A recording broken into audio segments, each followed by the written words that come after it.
Hello friends, வணக்கம் and welcome to home 24 channel. இன்றைக்கி நம்மளோட சேனலில் பார்த்துட்டிங்கன்னா தர்பூசணியோட தோலை வச்சு ஒரு இனிப்பு செய்ய போகிறோம். இதுக்கு நம்ம தர்பூசணியில் சிகப்பு பகுதி இருக்கும்ல, அதை ஃபஸ்ட்டு வெட்டி எடுத்துடணும். எடுத்ததுக்கப்புறம் நம்மளுக்கு இந்த மாதிரி தோல் கிடைக்கும். இதுலேயுமே மேலே இருக்க தோலை நம்ம சீவி எடுக்கணும். பாருங்கள், நான் ஏற்கனவே ஒன்று சீவி எடுத்திருக்கேன். இதே மாதிரி தான் எடுக்கணும். இதை நம்ம காய் தோல் சீவறதுலாம் இருக்கும்ல, இதை வச்சு நம்ம ரொம்ப ஈஸியாக சீவி எடுத்துடலாம். இப்போ நான் செஞ்சு காட்டுறேன் பாருங்கள். இதே மாதிரி தான் நம்ம எடுக்கணும். இப்போ நான் எல்லாத்தையுமே இது மாதிரி தோல் சீவி வச்சுருக்கேன் பாருங்கள். தோல் சீவினதுக்கப்புறம் இது எல்லாத்தையும் சின்ன சின்ன துண்டாக நம்ம நறுக்கி வச்சுக்கலாம். ஏன்னா இதை நம்ம மிக்சியில் போட்டு அரைக்க போகிறோம். சின்ன சின்னதாக நறுக்கி வச்சிட்டோம்னா அரைக்கிறதுக்கு ரொம்ப ஈஸியாக இருக்கும். இப்போ இதெல்லாம் மிக்சியில் அரைச்சிட்டு பார்க்கலாம். இப்போ இதை நல்லா அரைச்சி விழுதாக எடுத்தாச்சு. அடுத்து நம்ம இந்த இனிப்பு எப்படி செய்கிறது அப்படின்றத பார்க்கலாம்.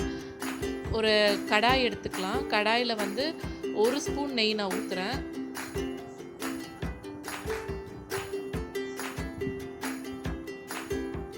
இதோட இப்போ 1 ஸ்பூன் கடலை மாவு சேர்த்துக்கலாம். கடலை மாவு எதுக்கு சேர்க்குறோன்னா, இது நம்ம தர்பூசணியோட தோலில் செய்கிறோம் இல்லையா, அதனால் ஒரு கொஞ்சம் பைண்ட் ஆகணும் அப்படின்றதுக்காக ஒரே 1 ஸ்பூன் கடலை மாவு போட்டோன்னா போதும். கொஞ்சம் நல்ல ஒரு திக்னஸ் கிடைக்கும் இந்த ஸ்வீட்டுக்கு. கடலை மாவு நல்லா ஒரு 1 நிமிஷத்துலேருந்து 1.5 நிமிஷம் வரைக்கும் கொஞ்சம் மீடியம் ஃப்ளேமில் வச்சு இது மாதிரி நல்லா ரோஸ்ட் பண்ணிடலாம். அப்போ தான் அந்த பச்சை வாசனை போய் ஒரு நல்ல வாசனை வரும். கலருமே பாருங்கள் கொஞ்சம் மாறி இருக்குது. இப்போ நம்ம அரைச்சி வச்சோம்ல தர்பூசணி தோல், அதை சேர்த்துட்டு இதையுமே நல்லா ஒரு சிம்மில் வச்சு வதக்கிட்டே இருக்கணும். ஏன்னா இந்த பச்சை வாசனை எல்லாமே போகணும். அது வரைக்கும் இதை நல்லா இந்த மாதிரி வதக்கி விட்டுறலாம். இப்போ அடுத்ததாக இதில் ஒரே ஒரு ஏலக்காய் சேர்த்துக்கலாம். ஏலக்காய் பொடி இருந்தால் அதையும் ஒரு 2 பிஞ்ச் அளவு போட்டுக்கலாம். ஏன்னா நல்லா வாசனை கொடுக்கும். இப்போ இதை நல்லா வதக்கணும். வதக்கி அந்த ஈரத்தன்மைலாம் இல்லாத அளவுக்கு இந்த தர்பூசணி தோலை வதக்கலாம். இதில் நான் ப்ரௌன் சுகர், நாட்டு சர்க்கரை சேர்த்துருக்கேன். இது ஒரு 3லேருந்து 4 ஸ்பூன் சேர்த்தோன்னா போதும். உங்களுக்கு வேணால் நீங்கள் வெள்ளை சர்க்கரையும் சேர்த்துக்கலாம். சர்க்கரை போட்டு ஒரு 2 நிமிஷம் நல்லா இந்த மாதிரி வதக்கி விட்டுறலாம்.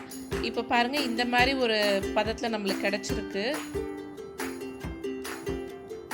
அடுத்ததாக இதில் ஒரு 50 ml பால் சேர்த்துக்கலாம்.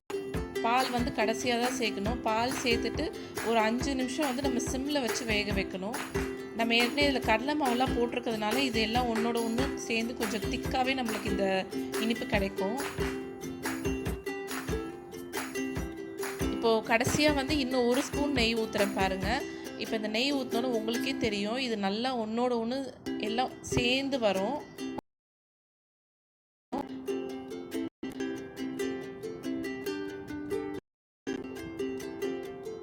இப்போ நம்ம அடுப்பை ஆஃப் பண்ணுறதுக்கு முன்னாடி இதில் கொஞ்சமாக நான் பாதாம் சேர்த்துக்கிறேன். வேணால் இதில் முந்திரி பருப்பு, உலர்ந்த திராட்சை, இதில் எது இருந்தாலும் நம்ம சேர்த்துக்கலாம். அது நம்மளோட டேஸ்ட்டுக்கு ஏற்ற மாதிரி.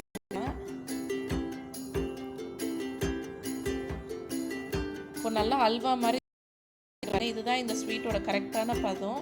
இந்த நேரத்தில் நம்ம ஆஃப் பண்ணி எடுத்துடலாம்.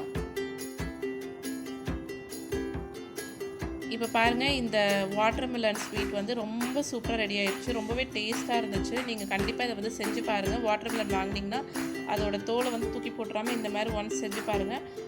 அண்ட் இந்த வீடியோ உங்களுக்கு பிடிச்சிருந்துச்சு, யூஸ்ஃபுல்லாக இருக்குன்னு நினச்சிங்கன்னா லைக் பண்ணுங்கள், ஷேர் பண்ணுங்கள், கீழே கண்டிப்பாக கமெண்ட்ஸ் பண்ணுங்கள். ஸோ இன்றைக்கி வீடியோக்கு அவ்வளோதான். And thank you.